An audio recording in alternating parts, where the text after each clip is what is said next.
Aloha and thanks for tuning into the channel. So today I'm going to be talking about the Turtle Beach Velocity One Flight Universal Control System. That's a mouthful.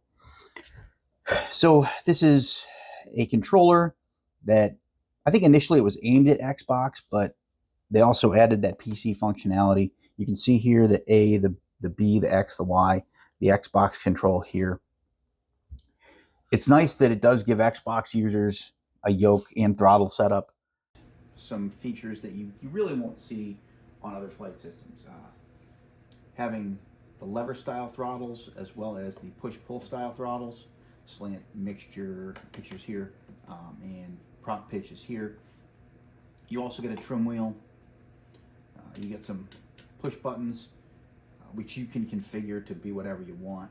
Now this whole throttle quadrant does detach, but one of the downfalls is the mounting system is built into the main body of the yoke here. So when you detach this, the throttle looks odd as a standalone unit, and it has no mounting system. Now, it does have some heft to it, but it doesn't have a mounting system.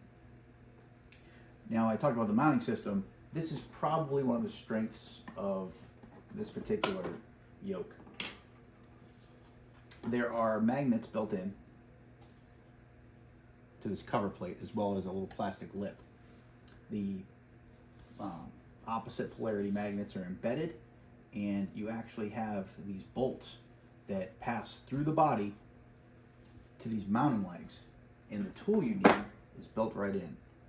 So to control or to mount, you just tighten, loosen, drop the legs down, put it over whatever you want, and then tighten them back up.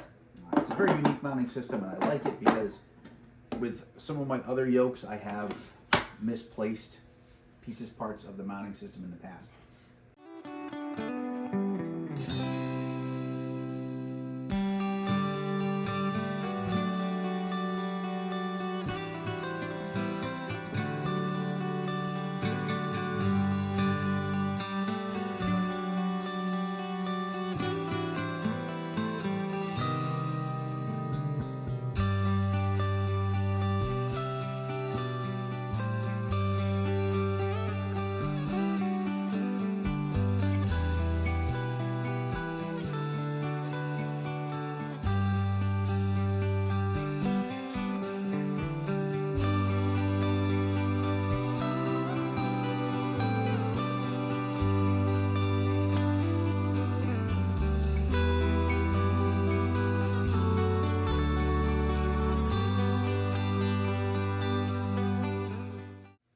Some other decent features of this guy, or other features that are worthy of covering. You have this built-in display, and if you look, I'm in the training mode right now, and it actually tells you what you're doing. And it'll explain, ailerons, roll a plane left or right, yoke, pitches a plane up or down. When I do this, free look. When I do this, quick look. When I right trigger, rudder, yaws a plane left or right. And you'll notice I actually had something come up on the screen as well, because some of these bindings to these keys are multifaceted, meaning there's multiple functions in the game linked to each trigger control, which I'm not a fan of, by the way. Now, one thing out of the box, and let me show you this. Go to control options. The second you plug this in, it works. And you get options. Right now we're on Velocity One yoke single engine prop. I could go to a twin engine jet. I can go to a custom profile. I can go to the default profile, but I'm going to stay right where I was. So let's just apply and save and go back and resume. So here we are. But out of the box, it works.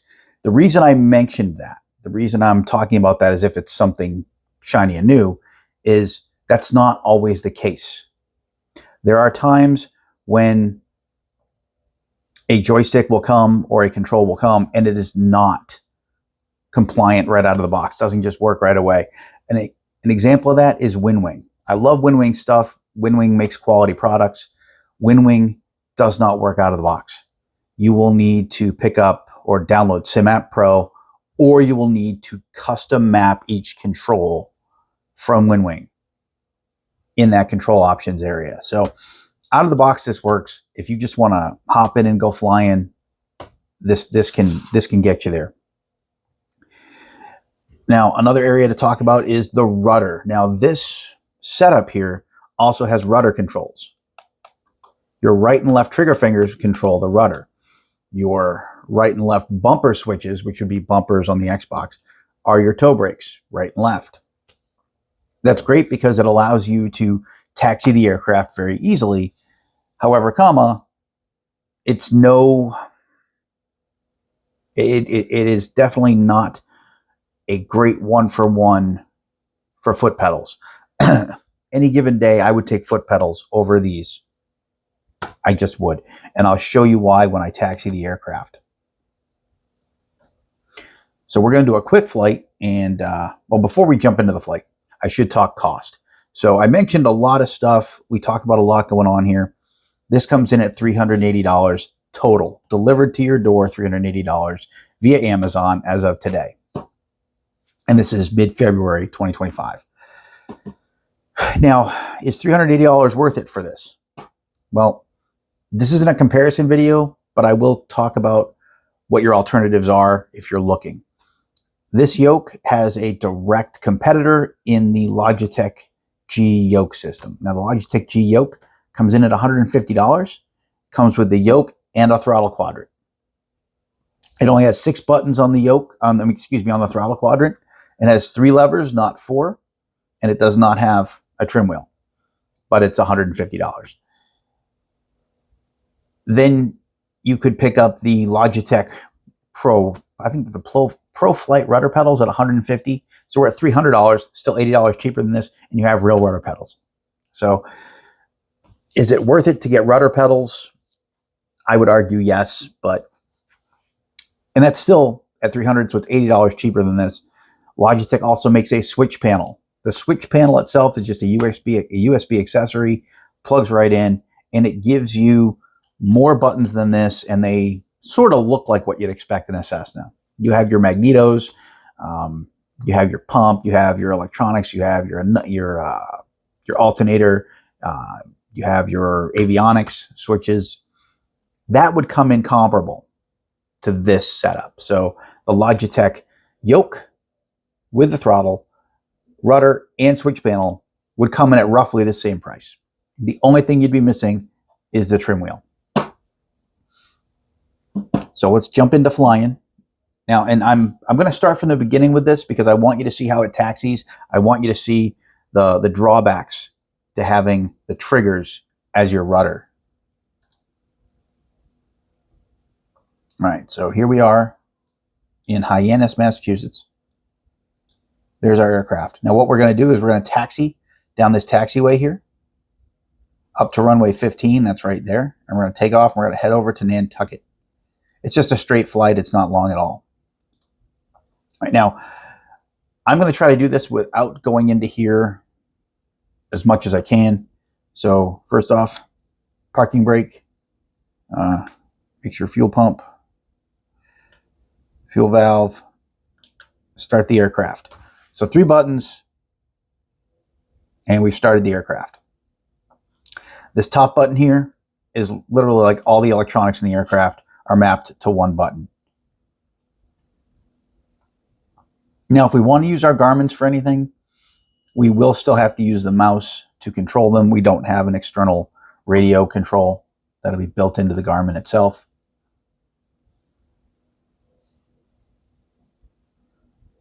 And once it powers up, I'll just acknowledge the screens.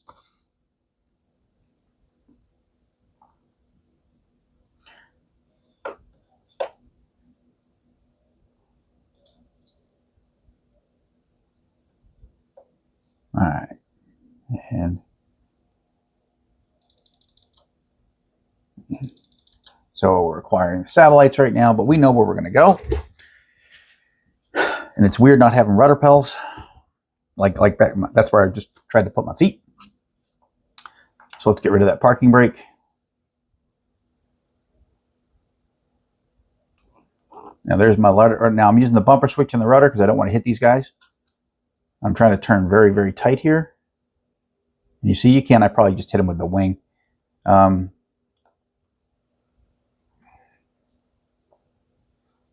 All right, so I'm going to ease off.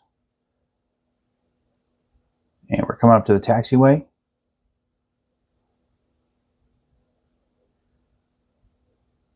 You can see there, it's showing me that I'm using that rudder pedal.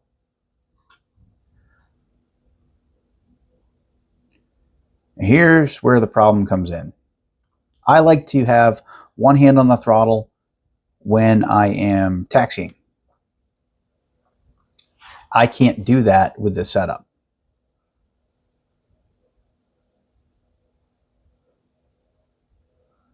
Because my right trigger finger has to be on that rudder pedal, and single engine planes like to drift a little, so you actually have to hold a little bit of rudder during the taxi.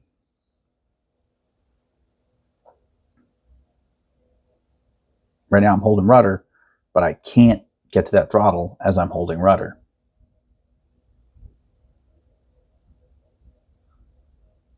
So I would call taxiing with this a compromise.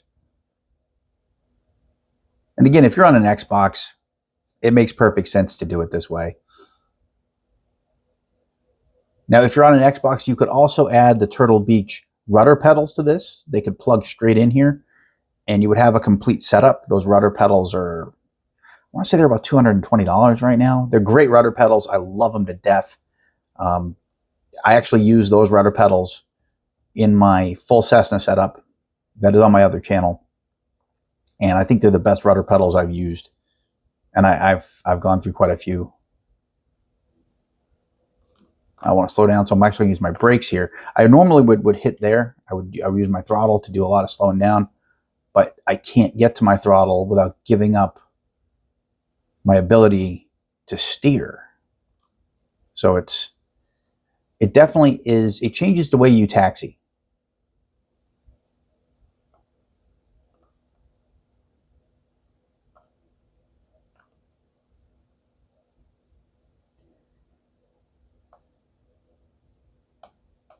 And all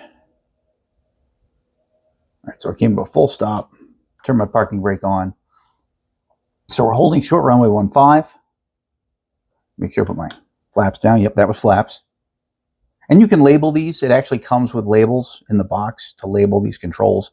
I'm just actually using the screen. So now I could take my parking brake off, and I'm going to start moving forward.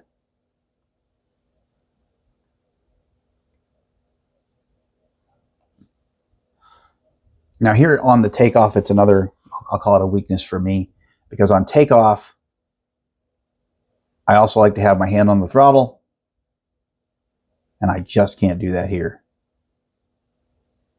So once I get lined up on center line, pretty close, I have to go full throttle, and now I have to give up the throttle. Airspeed's alive.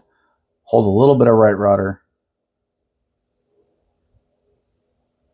And it's weird using your finger. It's much more natural to use your feet. But we should be able to rotate.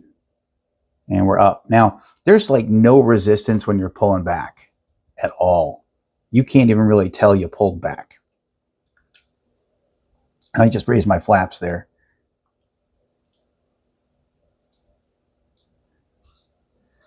I like being able to feel a little bit of resistance, and I like it to be kind of fluid.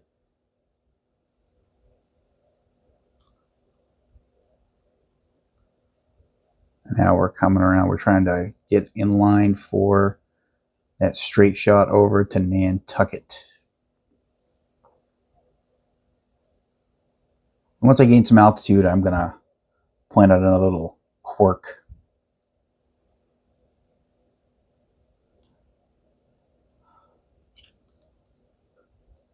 You can see the hats are working great. I can look out the right window.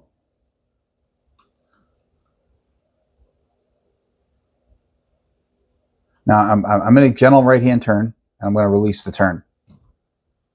Well, I released the turn, and the aircraft didn't ease back. So that's one of my quirks that I should be in straight and level flight right now, and I'm not. You literally have to coax it back, and then if you heard that's a hard detent. So there's a very springy feel, and you have a very hard detent.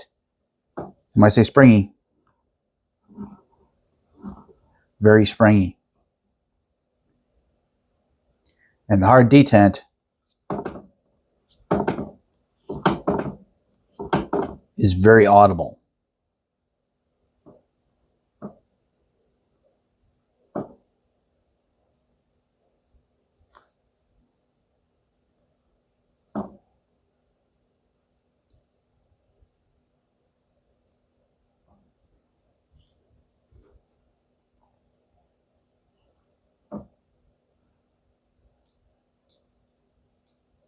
All right.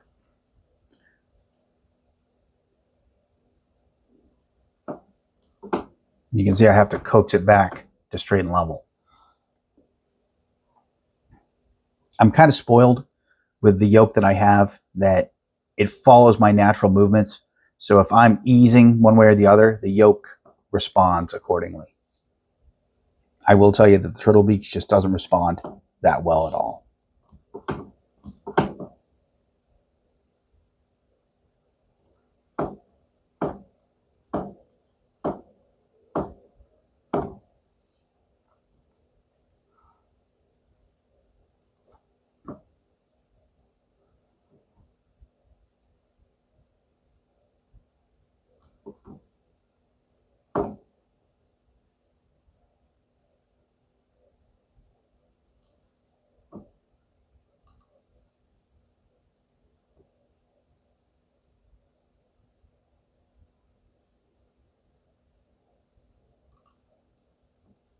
All right, so we're almost at 2,000 feet. So another thing, so here's where I would normally try to trim the aircraft. So I'd want to trim the nose up a little maybe.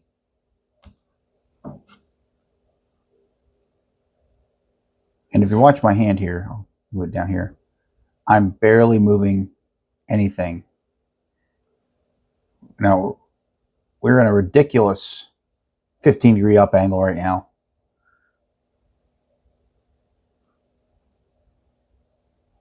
Well, I call it 15-degree up angle. It's really 1,500 feet per second, or feet per minute on the vertical speed. But the trim wheel, just the most minute adjustments actually have an effect.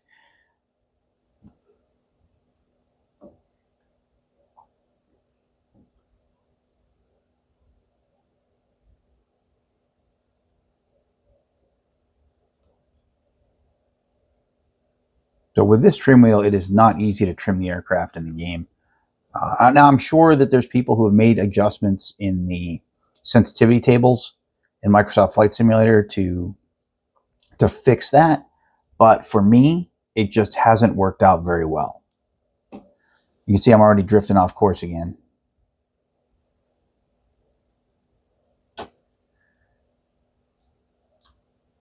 That is Nantucket right in front of us.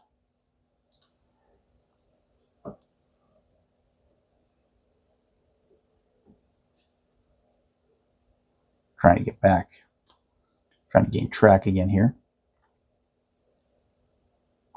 And again, how springy. And you can feel it. This is, you can hear it, you can feel it, and then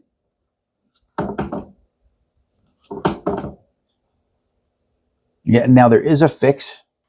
It's a $30 product, I believe, or you can 3D print it yourself and then buy the rollers. It clamps on around the actual shaft area here, around this collar, and it puts weight underneath to lift the yoke assembly up a little bit. But if I'm spending $380 on a setup, do I want to have to go to a third party to spend another $30 to get rid of a feature or to get rid of a characteristic? I mean, if you're asking me, my answer would be no, because that means that this isn't really $380. That means to me this is $410 just to get it usable.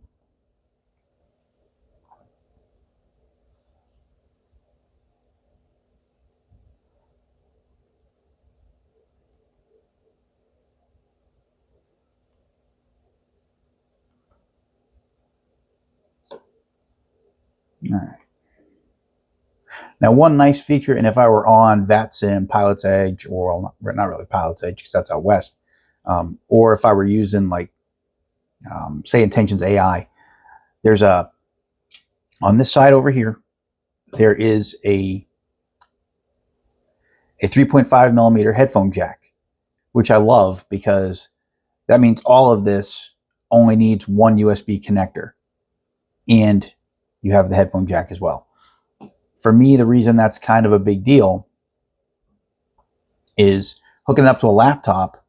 Laptops don't have that many ports anymore, right? There's 2 USBs, 2 USB-Cs, and that's all you get.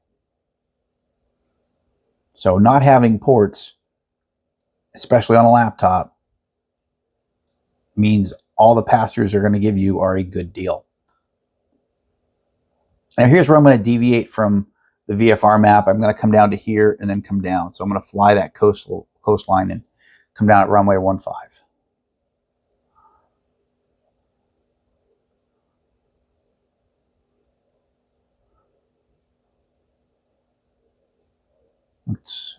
We're already in the yellow over there, so we'll take off a little speed.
And I should be much higher in altitude. I've actually been putting a little bit of back pressure on the yoke, and it hasn't been acknowledging it. When you saw me in straight and level flight, there was a little bit of back pressure on the yoke, and it wasn't giving me even so much as a little bit of climb. So it's not a very responsive joystick. I'm way lower than I want to be.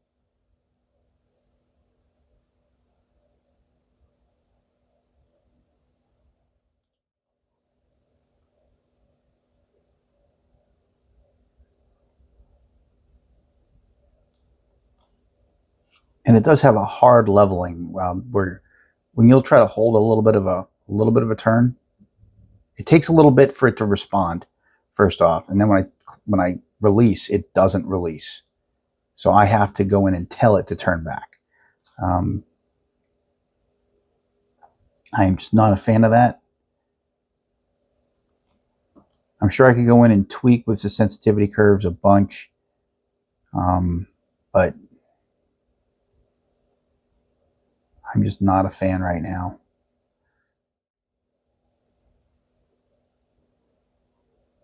And we'll start our turn for the final.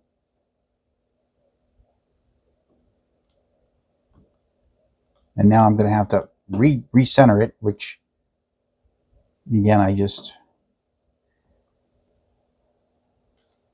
really not a fan of having to recenter constantly like this.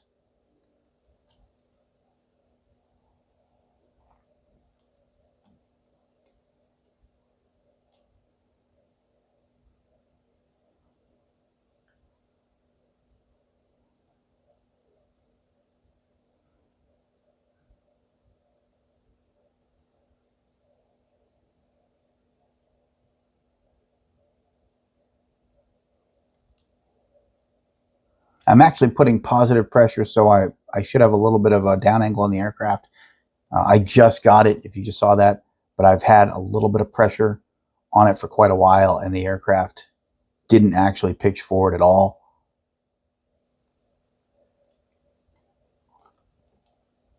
I'm used to subtle controls, and this one just doesn't want subtle. This one wants like obvious, like very blatant controllability or blatant engagement.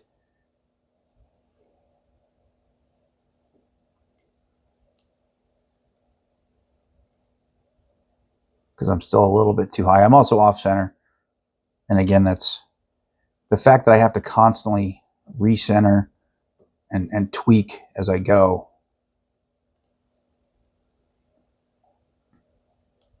And I've been using this on and off once or twice a week for about a month now, maybe a month and a half. And I haven't gotten used to it. I think this, for me, has built some bad habits, or it would build bad habits if I really relied on this as my only means of controlling an aircraft.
Now, the brakes here, notice my hands are away from the throttle again.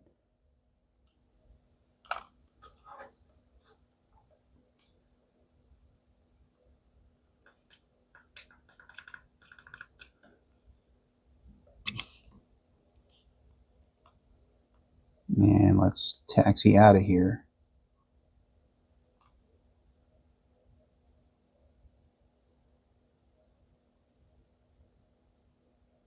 I think General Aviation's kind of right in front of us here. So let's slow our taxi quite a bit.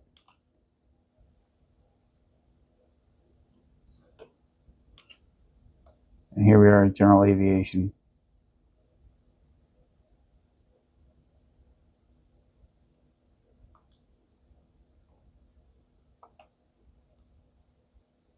And we're parked. So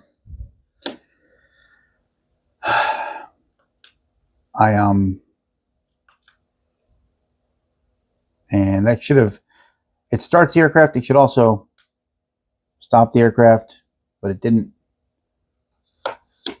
So we'll do that. All right. So in a nutshell, I gotta say I'm not a fan of the Turtle Beach setup here. That guy, the springiness, the hard detent, that's enough for me to wave off. If you're really desperate for an Xbox controller, I'm sure this will do it for you. There are other options.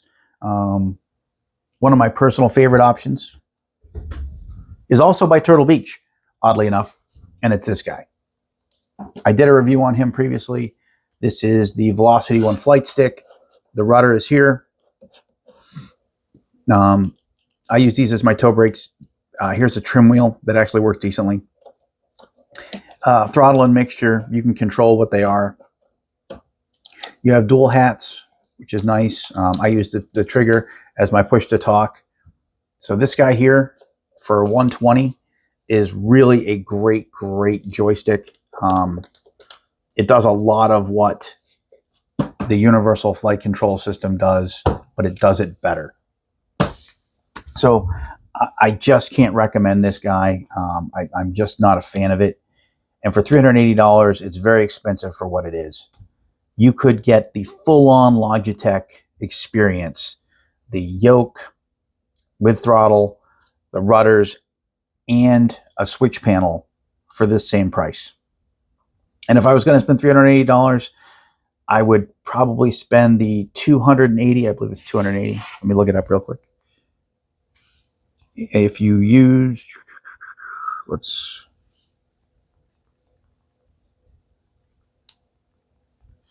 the Honeycomb Alpha is by far the best yoke on the market, and it comes in at $280.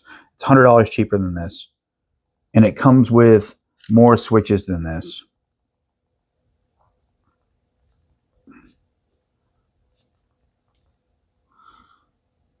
And the Logitech throttle quadrant right now is running $50. So the throttle quadrant is $50. So with $330, you get the Honeycomb Alpha, which is by far the best yoke out there. You get the Logitech throttle quadrant, and for an extra $90 to $95, you can pick up a decent set of rudder pedals. So you're coming in at roughly $430. This guy right now, just to make it usable and flyable, would be $410. So for $20 more, you get the full experience. Again, I can't recommend this setup. I just don't like to fly with it. I don't like to use it.